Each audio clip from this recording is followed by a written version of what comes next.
Team India star allrounder Mumbai Indians కొత్త captain Hardik పాండ్యాపై మాజీ పేస్ బౌలర్ ప్రవీణ్ కుమార్ ఆగ్రహం వ్యక్తం చేశాడు. అంతర్జాతీయ దేశవాళీ క్రికెట్ ఆడకుండానే నేరుగా ఐపీఎల్ ఆడేందుకు సిద్ధమవుతుండడాన్ని అతను తప్పుపట్టాడు. హార్దిక్ పాండ్యా ఫ్రాంచైజీ మారడాన్ని కూడా విమర్శించిన ప్రవీణ్ కుమార్ డబ్బుల కోసం మరీ ఇంతగా దిగజారాలా అంటూ తీవ్ర అసహనం వ్యక్తం చేశాడు. వన్డే వరల్డ్ కప్ 2023లో బంగ్లాదేశ్తో జరిగిన మ్యాచ్లో యాంకిల్ గాయానికి గురైన హార్దిక్ పాండ్యా ఆ టోర్నీ నుంచి అర్ధంతరంగా తప్పుకున్నాడు. అప్పటి నుంచి అతను మళ్ళీ గ్రౌండ్లోకి అడుగుపెట్టింది లేదు. కానీ ఐపీఎల్ ఆడేందుకు మాత్రం తీవ్రంగా శ్రమించాడు. గంటల తరబడి జిమ్లో కసరత్తులు చేశాడు. ఐపీఎల్ 2024 సీజన్ మినీ వేలానికి ముందు క్యాష్ ట్రేడింగ్ ద్వారా గుజరాత్ టైటాన్స్ కెప్టెన్గా ఉన్న హార్దిక్ పాండ్యాను ముంబై ఇండియన్స్ తమ జట్టులోకి తీసుకోవడమే కాకుండా కెప్టెన్సీ బాధ్యతలను కూడా అప్పగించింది. హార్దిక్ పాండ్యాను జట్టులోకి తెచ్చుకునేందుకు ఫ్రాంచైజీతో పాటు అతనికి భారీగా డబ్బులు ఇచ్చినట్లు కూడా ప్రచారం జరిగింది.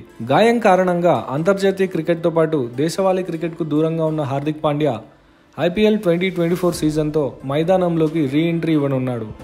అయితే ఈ విషయాన్నే ప్రస్తావిస్తూ పేస్ బౌలర్ ప్రవీణ్ కుమార్ విమర్శలు చేశాడు. ఐపీఎల్కు 2 నెలల ముందు గాయపడ్డాడు. అప్పటి నుంచి దేశం తరఫున ఆడలేదు. దేశవాళీ క్రికెట్తో పాటు తన సొంత రాష్ట్రానికి కూడా ప్రాతినిధ్యం ఇవ్వలేదు. కానీ నేరుగా ఐపీఎల్ ఆడేందుకు మాత్రం సిద్ధమయ్యాడు. అలా ఎలా సాధ్యమవుతుంది? డబ్బులు సంపాదించడంలో తప్పులేదు, కానీ రాష్ట్రంతో పాటు దేశం తరఫున ఆడాలి కదా. ప్రస్తుత ఆటగాళ్లు ఐపీఎల్కు మాత్రమే ప్రాధాన్యత ఇస్తున్నారు.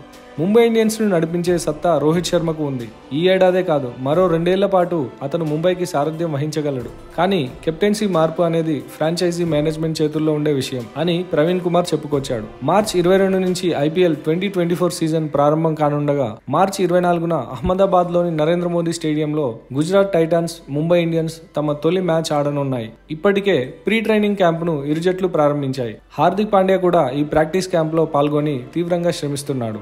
మరోవైపు రిషబ్ పంత్ కూడా యాక్సిడెంట్ ద్వారా అయిన గాయాల నుంచి త్వరగా కోలుకొని ఐపీఎల్ ఆడేందుకు సిద్ధమయ్యాడు.